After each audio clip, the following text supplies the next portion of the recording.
Hello and welcome to the first Volie session. I'm Jake Davis with Volie, and we're hoping to bring you some industry tips from some very good and smart people from within the automotive industry.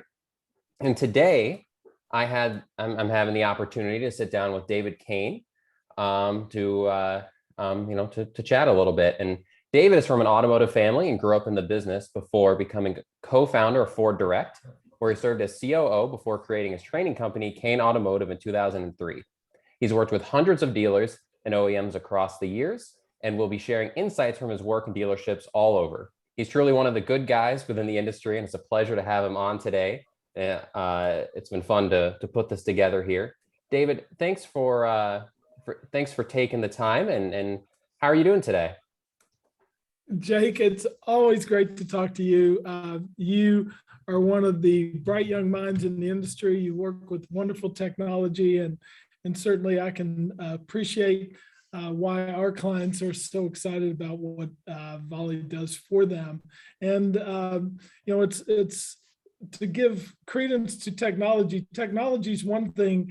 I was talking to someone yesterday. They said technology is about 20% of the equation, and the good people on this call that are your customers are the 80% that drive the success of that. And I think you all believe that with all your heart. And one thing that I've always appreciated in working with you and the Volie team and now the dealer identity team is that you all recognize that you all bring a lot of strength to the equation, but the real strength comes when you all work with good clients. So I'm grateful to be here. I just was in Washington State working with a customer, and I introduced them to you all on Friday. So hopefully you all will bring them on board as well. Well, we appreciate it, and we appreciate everything you've done for us. You've certainly done a lot for us over the years, including taking the time to sit down and share some tips with our customers and the people we work with to try to help them improve their business. And just so everyone knows, we're going to go ahead and be recording this. So if you're jumping in a couple minutes late or anything, you'll be able to catch the first few minutes. And we're going to go for about 45 minutes, and then we'll leave some time for Q&A if you have any other questions for David. And we'll try to get to as many of those as we can. Feel free to type your questions in the chat here on the Zoom, or you can email them to jake@volie.com, and we'll go ahead and take care of those when the time comes. Again, type your questions in the chat or to jake@volie.com. So David, let's go ahead and get started here with a question. And all of the questions here today that I'm going to be asking David were requested by our customers. So hopefully we're hitting some good ones that you guys are looking to hear some tips on. So David, what is the role of automation in follow-up?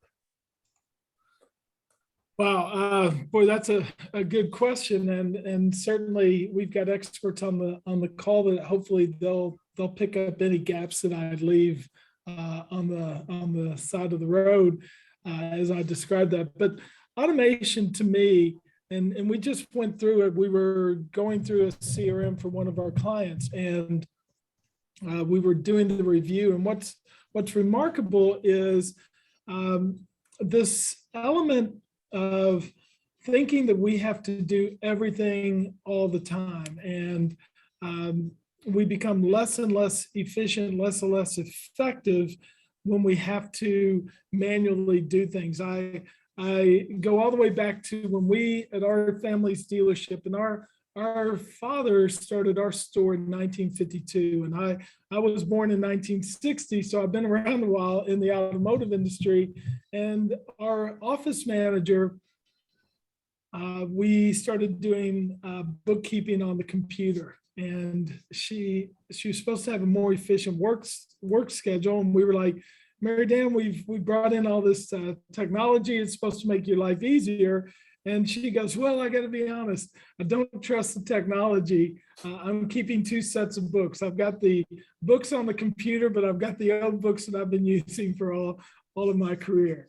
One of the big challenges is that trust in the automation. And, you take Volie, for example, and if I'm looking for efficiency, one of the things that I doubted when Scott first started talking to me about Volie was you can get 4 times greater productivity just through the utilization of automation. And, we've been training in BDCs for nearly 20 years. And, there's so many promises that come about when someone walks in and says, we got new technology, it's the greatest thing you've ever seen, it's going to be wonderful.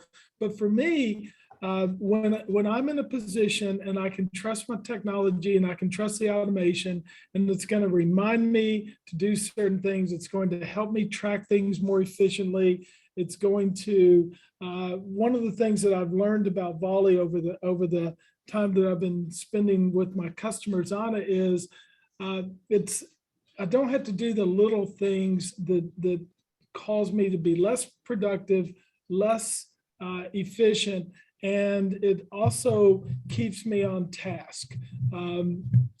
What we find when we walk into a business development center, whether it's a sales BDC or a service BDC, is we have a lot of activities that become time wasters. And it's more from the standpoint of I complete a task, I go into the system, I make the notes, and then I have to get recalibrated. I've got to talk about, something that took place at someone's house, and then I've got to be nice to a friend who likes to talk, and then I get back to the next call.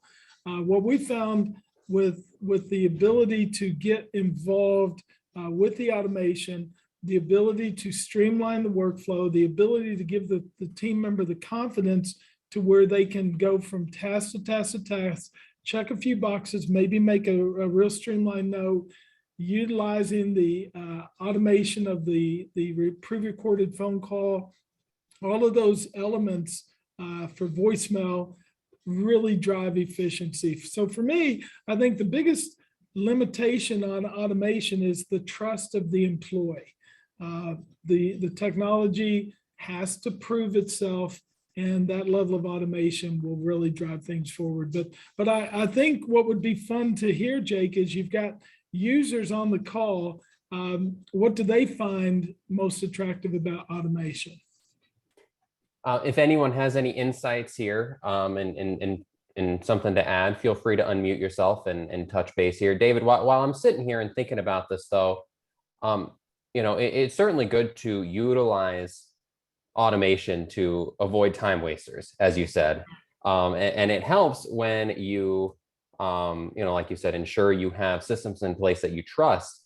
But in trying to avoid those time wasters, how do you ensure that you don't, how do you ensure that you still hit with a personal touch the things that need to be touched by a person? How do you hit those important touches? Yeah, I'm so glad you said that. So one of the nice things that we've learned, and I, even in practice this week in a training session, so I did 4 training sessions for the Raritan Automotive Group in Kirkland, Washington this week. And we went through role playing where they left voicemails. So we gave them a number to dial. They called out and they read literally the voicemail. We had them prepare for it. And I can tell you, none of them had seen it beforehand, but they all are professionals. And the voicemails they left were spectacular. So I learned this a long time ago from the trainer, Joe Verdi. He goes, everyone uses a script. So if I ask you a question, can I bring my car in for service? How much is that going to cost? And so on and so forth. A lot of salespeople, a lot of service agents want to wing it. Don't script me. I just want to be able to say it. Well, Joe Verdi convinced me a long time ago. He goes, everybody uses a script. We might as well use one that works. And when I'm sitting here working at my screen and I see those words come up on the screen, and I'm kind of an actor. It's showtime, it's go time. And I can read that and I can feel confident that this is a well-orchestrated approach. That gives me the confidence, and it's well received from the customer. It also removes a lot of the the risk involved.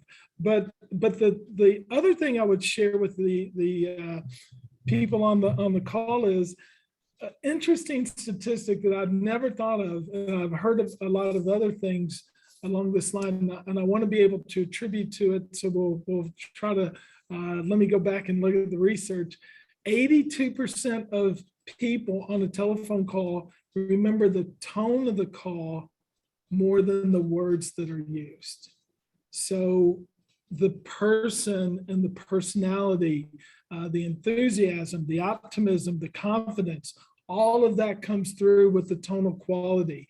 And we've all used the different approaches, put a mirror up so you smile and dial and all that. There's another interesting aspect that I'll throw out. If you've ever heard of a social scientist named Amy Cuddy, she did a TED Talk on power posing. And you think about stand-up desk and people who sit in one place all day long. She did a study that said that for 2 minutes, just 2 minutes, you stand up and you kind of put your hands on your hips and you get a firm stance. For 2 minutes, your confidence will increase because your testosterone levels increase and your cortisol levels decrease. So it's the physiology that sometimes we don't even think about. So these are those gifts that we're inherently born with. So don't worry so much about the words. If we can teach our team to exude themselves and bring their best personality and their enthusiasm, their confidence, their calm, all of those things, empathy, understanding, those are the make or break tools that your personality and your personalization really matters. I can tell you the words are the least important part of it. It's more the tone, the inflection. But you still want to have a standard in place that they're going off of. So how much would you recommend the script be practiced? Well, so we've got this thing that we teach, and you probably heard me say it in conversations. 5 minutes a day at the beginning of the day, just like we brush our teeth, we comb our hair, we go to work.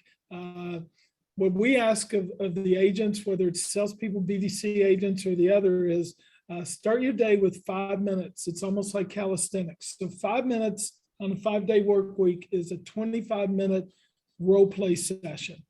4 weeks in a month, that's 100 minutes a month. That's 1 hour and 40 minutes of training. If I told your team that every month we're going to do 1 hour and 40 minutes of role playing, they'd be horrified. But when you give it to them 5 minutes at a time and you just make it the culture, you make it fun, team members embrace it, their confidence level goes up, and you can start teasing out different, more complex environments. You can go through objections. You can say, oh, that price is too high. I'm frustrated with your service agent. All of those things, once they've practiced it enough, it really works. And what we find happens naturally is they have fun with it. And you put two agents together, one does their 5 minutes, one does the other. They learn, they coach, and next thing you know, you get 200 minutes of training, and you've created a really good culture of learning. Well, I think that's a great tip. Break it up 5 minutes at a time. It can really make it a lot more manageable. And I like the statistic you shared on percentage of customers who care more about the tone and the inflection and the personality than the actual words being spoken. So a lot of good insights there. And this next topic was requested by actually 3 of our customers. So hopefully we can answer some of their questions. But David, what would you say is the best way a BDC can increase customer pay service business? Well, so one of the first things they need to do is just ask for it. We find very seldom is there that interplay that takes place to where you really help the guest. So my most precious commodity, and I believe everybody who's on this call, their single most valuable part is their time. We are always in a situation where we're saying, I don't have the time. I'll try to make the time. I'll buy a little time over here. Things you can't do is you certainly can't buy time. You certainly cannot make time. But what you have to do is take the time while you have it. And so if I'm a guest, and let's just go into the service BDC role. If I'm on the phone with you and I say, hey, I want to bring my car in, I've got a 30,000 mile service, and I want to go ahead and get that scheduled. So one of the greatest things you can do for me is say, great, we've got these time blocks available, and then just literally ask this most simplistic a question. While we've got the vehicle in for service, is there anything else that you're noticing that you'd like us to diagnose, check out, look at? Are there any accessories that you've been thinking about that you'd like us to consider, putting on your vehicle? Because we know it's a big imposition sometimes to bring your vehicle in for service. So while we've got it in here, we might as well make that available. The other variable is just good record keeping. So if I'm in the system, and the last time I was in, I had a good relationship with my service advisor. And one of the things that we find when we survey guests is they say, I trust my advisor. The sales department sells the dealer or sells the car, and the service department retains the business. We know that. And the BDC team becomes intimate and aware. And if they take the time to maybe befriend the guest, it makes it that much easier for me to say to the guest, hey, last time you were in, your brake level was here. We presented the opportunity for you to get that repaired. And you said, hey, just remind me of that next time. So declined services really is a big, important part of that. Service recalls, one of the things that good record keeping will provide is there's a huge percentage, different manufacturers publish these reports, but there's a huge percentage of vehicles that don't even complete the recalls. So having that information at hand to say, well, based on your VIN number, it looks as though you've got a recall. Would you like us to get that done while you're in here? So all of those elements make for a good opportunity. And then I was with another dealer recently, and they said, our CSI is so high, we don't want to sound like hucksters when we're on the phone trying to sell somebody something. So the tonal quality, the wording that you use is really critical. And, you've heard me say, I love the phrase most people. So Phil Jones, the author of a wonderful book, and if anybody wants to make a note of it, it's called Exactly What to Say. Who couldn't fall for that book if you're in our work, right? We all need to know exactly what to say. I think in any line of work, you need to know exactly what to say. Exactly. So Phil Jones alludes to the fact that we want to help people to act on their own best interest. So if I say to a guest, most of our customers like us to do this. Most of our customers appreciate it if we, suggest any kind of services that might need to be done after we do that. That works really, really well. The other thing that we're finding to really impact service growth is the utilization of video by the technician. So whether it is a multi-point inspection or a repair where I pulled off the brakes or pulled off the wheels and I checked the brakes and I took a video or I showed the tire wear, that level of video evidence is critically important. And what we're seeing is a lot of growth that comes from that. So, it's that in tandem, in concert activity to where whether you're a BDC team, you got to have that connectivity with the service riders and the advisors so that they're in a position to where they're feeding the data And that's why we've got to have great notes in the system so that if I'm on the phone, you need to prepare me so that when I do talk to the customer the next time, I'm really, really well versed and cognizant of what they want done. So, Well, it kind of sounds like you're trying to get across that we need to teach our BDC agents to upsell. So that just kind of makes me think, what if they get a no? Not everybody is comfortable with selling. yeah. So, and that was exactly what the dealer I was talking to the other day, he goes, "We're doing good in service. Don't worry about upsell." So it's a strategic upsell, and it's the most well-known upsell is, would you like to supersize those fries? And that takes every single one of us to the McDonald's drive-through or up to the counter.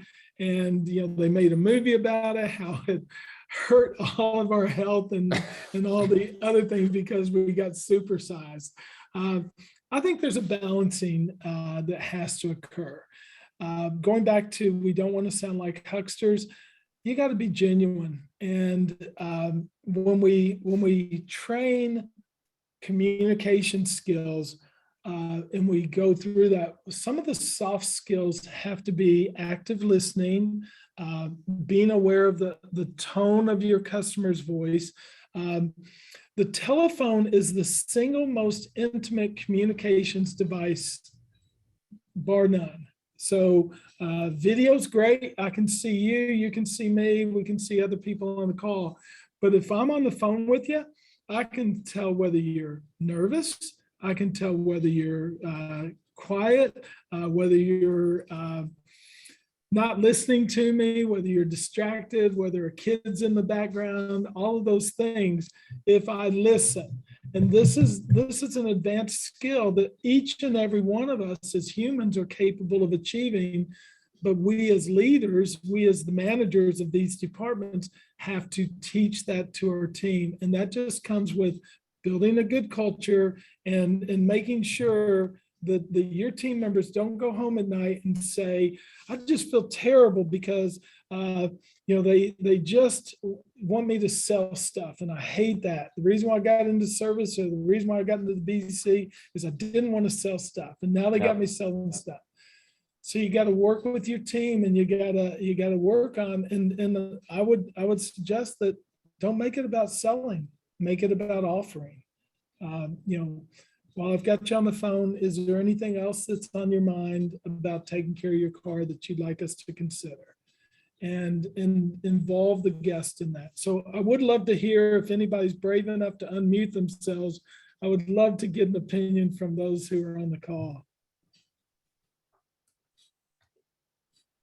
Well, I might have hit the mute all button automatically, but I think we're good. This is Bob. Can you hear me? oh, yep, there you are. Thanks, Bob. Yeah, I was able to unmute. So yeah, I think it's working. I think Perfect.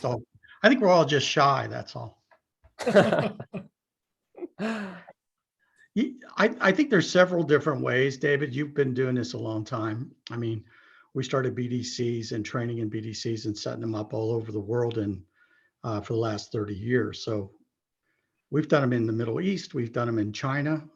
It's really interesting, all the different cultures. South America, you name the country, we've been in 12 of them with General Motors as a global standard for BDCs. And I think that not just in the US. So I think we're the only US provider that have transposed across the globe with them.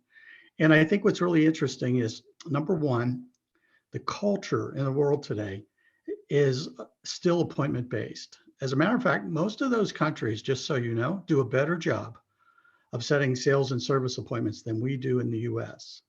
And one of the reasons why is, it's one of the things David touched on, is disciplines. They're very disciplined in their approach. If you go to the Middle East, they have retail outlets there in a building, maybe with one or two people, with maybe a car, but they have maybe 50 to 100 of those locations. And their centralized BDC is run like a call center, not like a BDC, because of the amount of volume it has to handle. And they have state-of-the-art tools. So to be able to answer telco, and when I look at a dealership, I grew up in a dealership. I ran a Toyota store for 20 years. That's where I met John Traver and became part of the Traver organization. But I got to tell you that if you look in the dealerships today, a lot of them are still pretty set on not advancing some of the tools and the technology. Part of our heritage there was we worked for and were bought out by CDK and ADP for about 20 years. And so we actually got to see the number one problem in stores is adopting and utilizing the tools. So I'd say there's a couple facets here that are really important. One is you have to have the right technology. There's no doubt about it. Automation is the key. It has to be user friendly. And you have to have the right disciplines and the right verbiage, and have the right training, implementation. We got away from training about 15 years ago and started teaching. We started to figure out how people learned. And the way we train and the way people learn, there's a big disconnect. So we're actually in the learning business, and that's really important. And what David said about short interactions multiple times, there's a model out there called spaced repetition. It's almost as old as me. Actually, it is a little older than me. And in 1953, it was, I think it was 53 or 56, it was invented. And most of you are too young to know this, or maybe a couple of us that went to college and had to use flashcards. So if you remember flashcards, that is the original spaced repetition model. It's to take all that data, narrow it down to what's really important, the 20% of the 80%, and then to be able to learn it enough times that when you see it subconsciously, you have the answer to the question. So, if you look at Volie and the tool because we use Volie, and it's an enabler, which is exactly what it's supposed to be for the people in the dealership or in our call center in Dallas. We have 170 employees. So, we need to have something that has bandwidth, multifunctional. It's almost omni-channel, not quite. Our inbound systems are more omni-channel, I think, than our outbound systems are with Volie. But I think that's the real key today, is to communicate the way the customer wants to. I think that David's right. There's nothing like a live conversation, because that really is communicating. And you can't replace that, because one of the key things, if you guys don't get this as a takeaway, I've run stores most of my life. I've been a VP at ADP, running consulting groups for them. And we think it's all about appointments. That's half of it. The other half of it is feedback. What did the customer say to your agent on the phone that you can take and repurpose back to the management team and say that's as valuable? So, dispositions in Volie, we love them because it really tells me that, hey, we decided not to service with you anymore. Then my question to the dealers always are, what are you doing with those? And it's really interesting to me that they really don't have a strategy. It's a weak strategy. It's not a great strategy. But just the fact they're catching the call or making outbound calls is a miracle in itself, because most of the stores out of the 1,600 that are out there, 16,000 today to 18,000, very few stores make outbound calls today for service. Yes. They don't have time. And I'm like, they don't have time to handle inbound. We take overflow calls for stores, and it's amazing to me how many calls they don't think they're missing. And then we turn them on and we see how many calls that they are missing. And it's eye-opening to the dealership, because even the best technology out there don't track everything. So I think that's really cool. So I align very well with David. I'm familiar with what he does and the stores that he's been in. And I think that what everybody should be looking for today is a strategy that includes technology to enable the people in the dealership or whoever is going to handle those calls and make those calls is a great enabler. It should be omni-channel so that you guys can touch me the way I want to be touched as a customer. You should be able to record. I think we all record those calls today, but record the dispositions and use them, because I think that literally gives you the feedback you can't get from email or texting. All they can tell you is no. But on a phone call, though, you can ask why. And that, to me, and a customer doesn't like you, they'll be more than happy to tell you why. And I think those are the nuggets running a dealership that I have in the past. Those are the nuggets that we miss just by saying, okay, So Jake, are you going to make your 20 calls today? Are you going to make your 200 outbound interactions with the customers for service or sales or whatever it is? And I'm like, really, that's not valuable to me. It's not, it's the connection. What happened in the connection has that's all the value. So that, I'll just leave that with you. I hope I answered your questions. Yeah, you did great, Bob. You Okay. did great. Thank you very much. And I want to emphasize a point that Liza brought up in the chat. And this is something else that we were huddling with the managers at the dealer group, Liza, this week. And they said, one of our biggest struggles is inconsistency from one person to the other. And Jay, going back to the automation question you threw out at the beginning, automation can also help eliminate inconsistency. So when I sit down at my console and I put my headset on and I'm doing the same thing that the agent before me did and call after call, and that's the big discomfort of me as a manager of any department is everybody going to do it the X dealership way? And thank you for bringing that out, Liza. That's a really, really great point. Automation is certainly key, and certainly putting good processes in place is but the right processes, as you said before, and Bob kind of said the same thing. It's about automation. It's about good processes, though. But David, it's crazy to me how quickly the time goes when you do these things, and I'm starting to think that 1 hour is not going to be enough time to cover everything that we've got going here, which is it's a good thing that David's agreed to do a few more of these, these training sessions with us. With that said, we do need to take a 2-minute break here, and let's take a 2-minute break here. Turn it over to Liza. Speaking of the tools in Volie, as Bob was talking about, walk us through something new we've got. So Liza, you got 2 minutes here. 2 minutes. Whew. Okay. I'm gonna can you turn on the screen sharing, please? I suppose so. There you go. Thank you. Got it. Okay. For anyone who doesn't know me, I'm Liza. I'm the director of our customer success team. So I recognize most of the names on here. On behalf of our team, we're really excited. We have a new report. I've been kind of dropping hints with some of my accounts. So wanted to take the opportunity here as well to preview.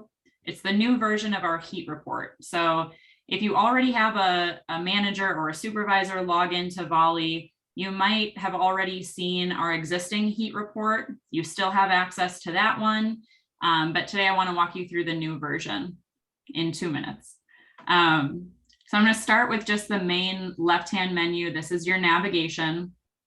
Really similar. This should look familiar to the version that you're using today.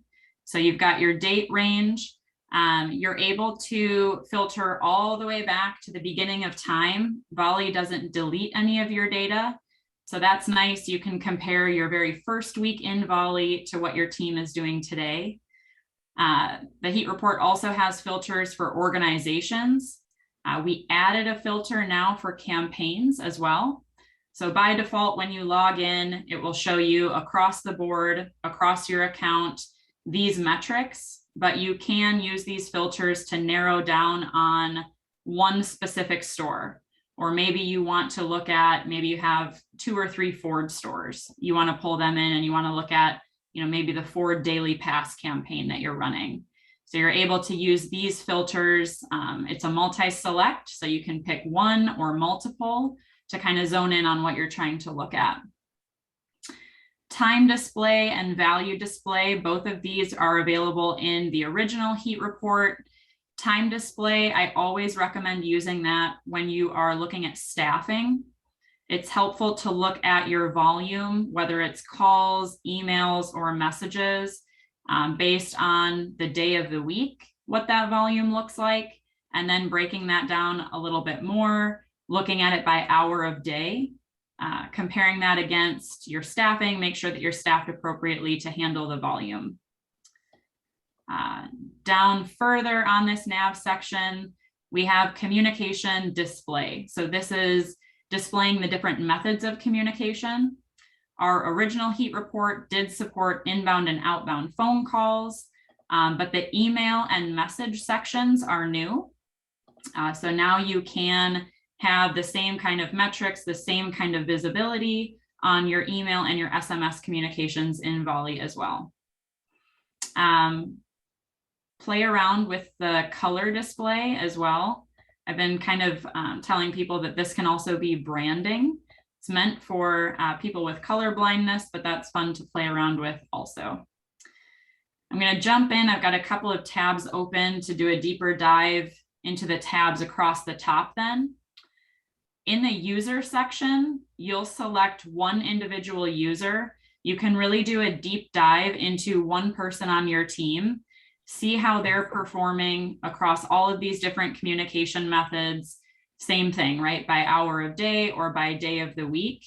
We've been asked for this a ton. So I'm excited for everybody to get in and poke around in there. Third tab over then is same thing. It's user metrics, but it's going to display all of your users in more of a table format. So this is nice. Maybe I don't want to do a deep dive on one person, but I want to compare across my team. I want to compare performance. So you have those same filters available. If you leave all of the communication methods turned on, you're going to scroll. It's a wide report with lots of metrics for outbound and inbound phone calls, as well as your email and message metrics.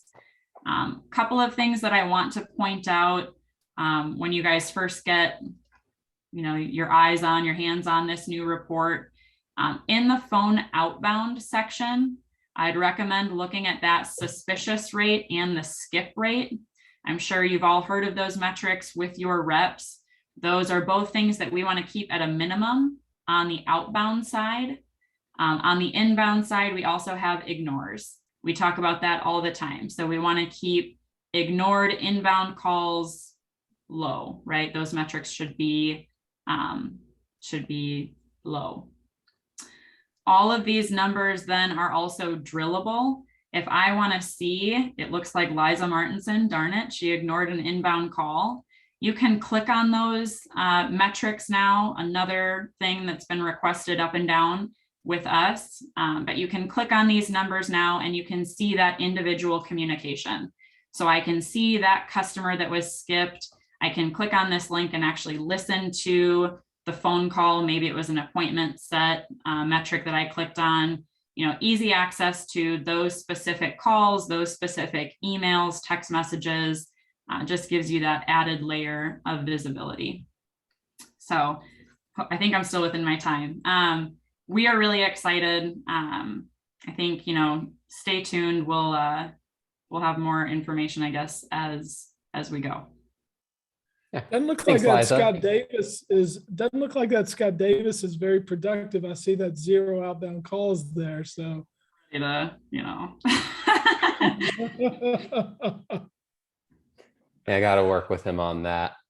So thanks, Liza, for running through that. And if you have any questions on that new report or anything else with Volie, definitely bring that up with your CS team member when you get a chance. And I know they're looking forward to walking you through that new report and anything else that comes out here. So David, let's kind of jump back in here. We got about 10 minutes left, and then I'm going to open it up for some Q&A that come in. And again, email me, jake@volie.com, or feel free to type them in chat, and we'll get to as many as we can here today. But this next topic here, David, is a doozy. So how do you change price shoppers into an appointment? Wow. I guess you just keep saying, you got to come in, dude. You got to come in, right? Wouldn't that be great? It would be. It is so funny.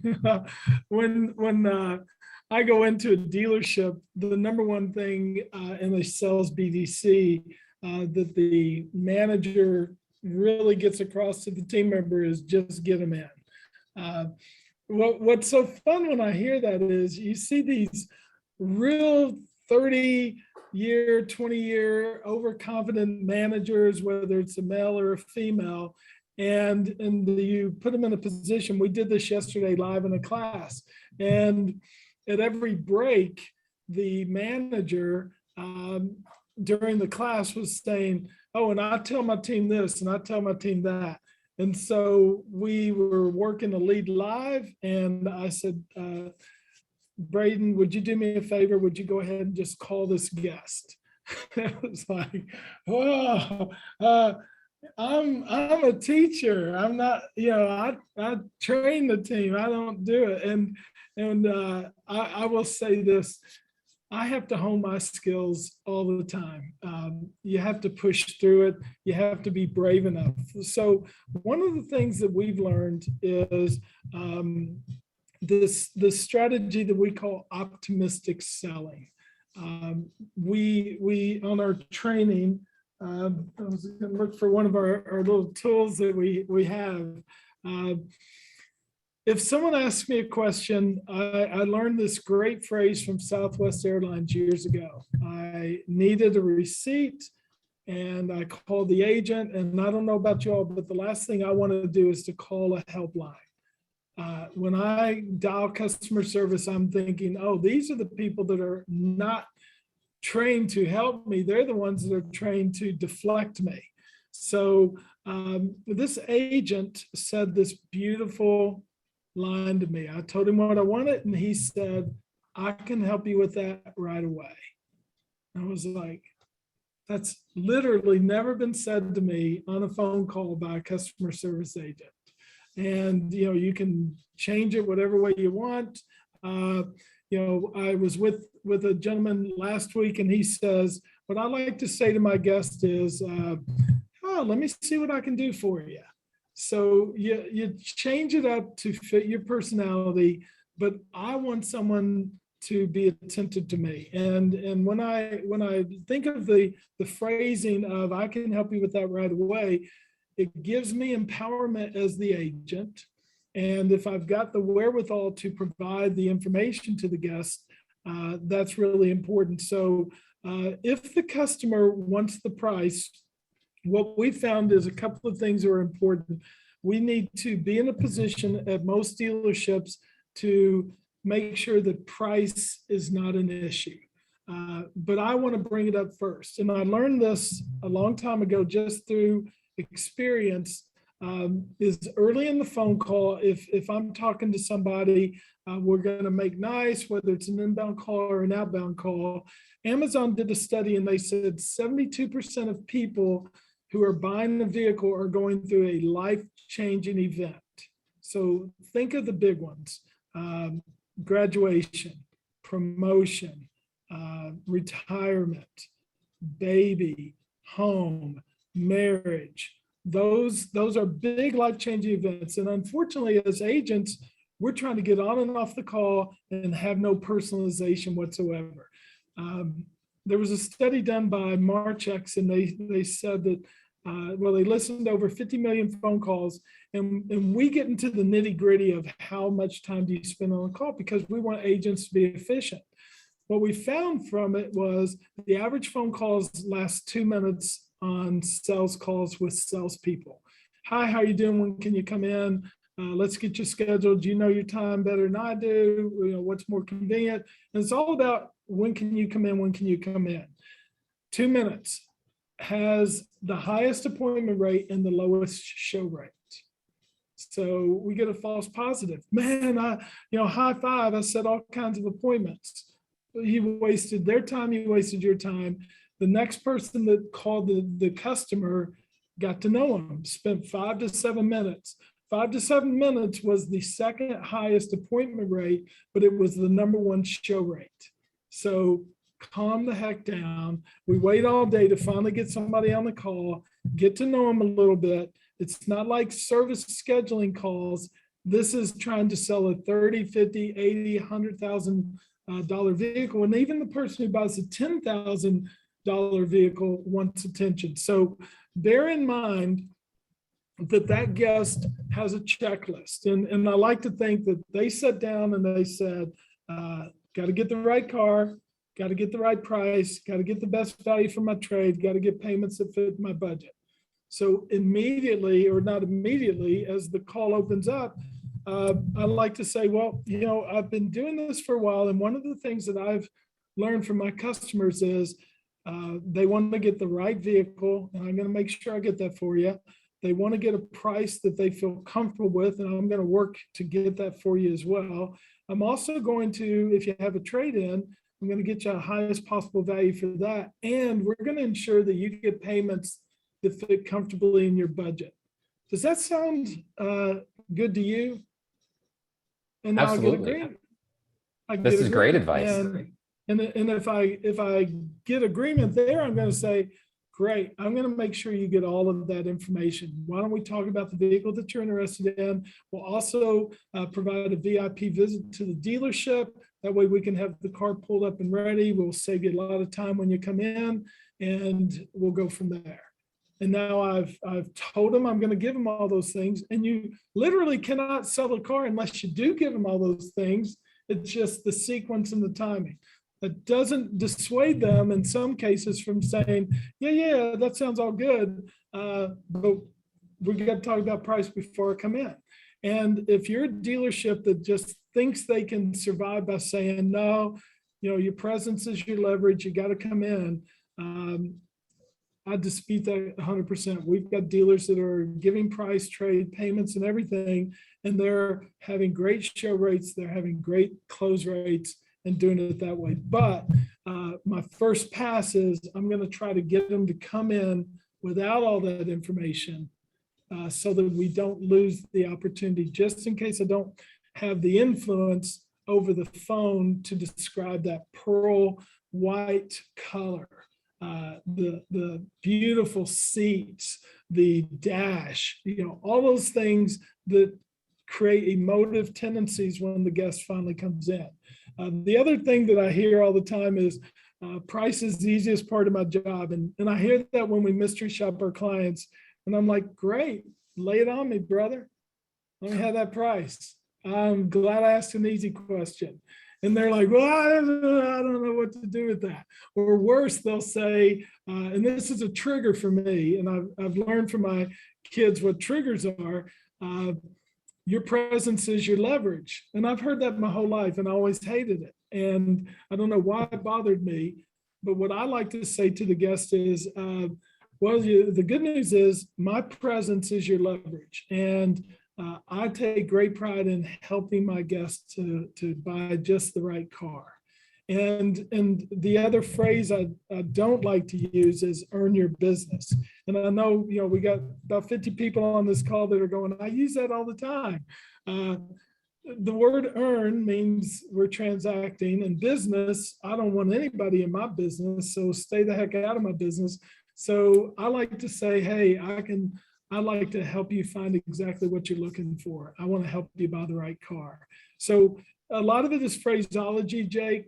You're not going to become 100% efficient, but through time, you'll just get better and better as you go. And, Bob was talking about those space repetition. There's a tool that we provide to our clients, and it's something that a lot of the parents that taught school at home had to go through. So we use these Quizlets, and, when the guest says something, we go to the next question, and then we tap it on, and it just allows two teammates to work with flashcards in a digital environment. So download Quizlet if you're at the dealership, create your own.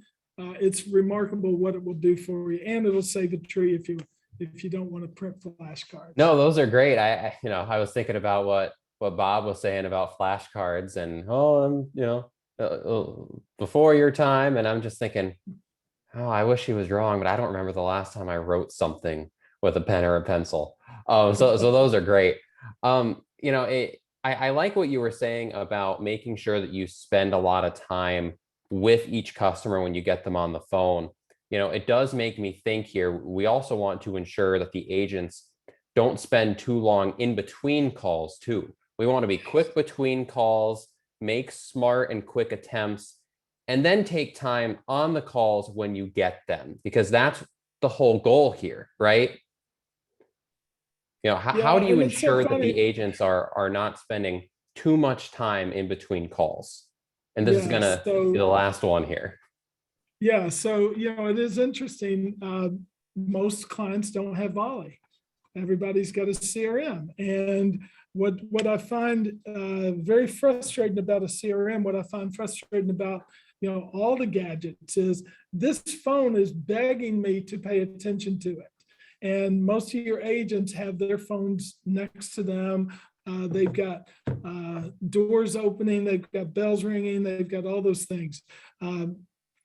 It's hard to create that environment. You go into a lot of automotive typical BDCs that are working in a CRM type environment, it's a real quiet room. You hear typing, you see texting going on. I like to go in and hear voices.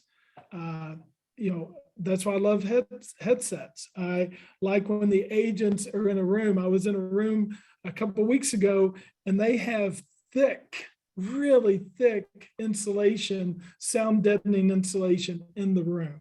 So the words just fall to the floor. So you got to create the right physical environment, and you got to be in a position to where when the agent gets off the call, they're not distracted. They hit a couple of buttons, might type a little cryptic note, and they move on to the next one. And that's why I love save and dial another, save and dial another. Because me personally, I can become extremely productive if I've got the right technology. Absolutely. Well, we're going to go ahead and transition into Q&A, and we've got a couple questions coming in. Feel free to send any others that you get to jake@volley.com or in the chat here. Let's get to this first question. And this was in reference to earlier when we were talking about getting your agents comfortable with asking, for the upsell. So how do you deal with the fact that the shop might be scheduled 3 weeks out? It's a big problem now, and customers are aggravated. I'm sorry, I missed that. What was that? No, how do you, so in getting your agents to want to upsell here, how do you get around the fact that when you're trying to upsell customers, the shop might be full for 3 weeks out? So customers are aggravated, and then you ask them for the upsell, and okay, great, we'll get you in 4 weeks from now. How do you get past that aggravation? I think upselling has to be prudent to what's available in your shop. We're not a big fan of creating that aggravating circumstance. So upselling is driven by the opportunity to fill the shop and put yourself in a position to where you have capacity in the shop. Not to give a service management explanation here, but a lot of service management is driven by just what comes at them.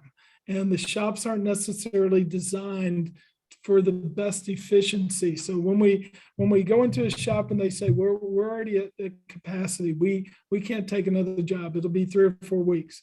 But at the same time, they can do quick maintenance. They, like in our family's dealership, we just built an 8-bay quick lane to replace the 4-lane that we had, or to work in conjunction with it. So, a lot of stores have that capacity. So when we upsell, we have to upsell in the lane that we can do the upsell, as opposed to trying to upsell when the guest has one of those aggravating, my car's making a noise, it's a safety concern. And then we're as managers behind them saying, but offer them the 30,000 mile, offer them the new cabin air filter and all those other things. I'm going to quit. I'm going to go home tonight and I'm going to get online, look for a new job, because you're stressing me out, dude. Don't make me do things. And that's the advice I would give dealerships on that. Okay. Definitely don't want to be stressing out the agents. I kind of thought, and you're going to go home and get online and look for a new job. I kind of thought the rest of that was going to be, I'm going to go home and cry. So definitely don't want to do that first. I would do that first. Your agents through that. So got another question here. I'm interested in what David would recommend for follow-up on declined services. Should those customers be called next day? How many calls and for how long after the declined services should a customer or hopeful customer be contacted? Yeah, so a lot of it has to do with the ability to finance a declined service. And what we're starting to see work its way into the marketplace are financing tools to where people can finance repairs. So research that. You can Google it. There are a few companies that are offering that. And I'd be glad to share offline, some of the options that we're hearing about in the marketplace. But that's one of the bigger reasons why people decline services is they just can't afford it. And that's, something that, they don't want to add another expense into their credit card. So there might be some other options there. But our recommendation is decline services on the timeline that we learned from the service department, the technician who said, you probably need to get these brakes back in here. You probably need to get this in about 3 weeks, 6 weeks, or whatever. I want that declined service to be timelined and then put into the system so that the reminder comes up at the appropriate time, as opposed to, hey, you turned that down yesterday, dude. I know you spent $1,500 with us, but don't you want to spend another $2,000? You talk about getting a bad CSI report. That's just aggravating. Mm-hmm. What I'm really referring to, Jake, is when I talk to you the next time that you're calling in or I'm calling you for maintenance on the timeline, I'm going to say, hey, looks like it's time for you to get your oil change, or you got a couple other things based on the mileage. And oh, by the way, you said last time to remind you about this. And that's when I'm going to bring up decline services. Let me just put it this way. If you work with me, I'm not into gimmicks. I'm into being a human. Be nice. You got people that are living their lives. They're not really equipped all the time to buy. Think in terms of running a good operation, have high CSI, have huge employee satisfaction levels, and your customers will be loyal to you for the long haul. So quit trying to sell everything. Take good care of them. Make sure that they know that you care about them and their safety, and they'll come back again and again. David, really appreciate the time here with you. And frankly, I didn't get to half of the topics that we had for today's discussion. So it's great that we're planning to do another one of these in a month. We will provide the recording here, and along with that, we'll post your information. But David, how can people get in touch with you if anyone's listening and they have any other questions for you offline? Yeah, it's real easy. They can text me at 859-533-2626. They can go to our website, kainautomotive.com, and that's spelled with a K, Kain. And we'd be glad to help them out any way they want. Perfect. Thanks, David. And we got a couple things for you in the chat. I know you said before you couldn't see that, but appreciate it. Thank you everyone for joining, and this will be a normal feature each month. We'll get on here and hope we can answer some of your questions. So thank you and have a good day. Bye-bye. Thank you all.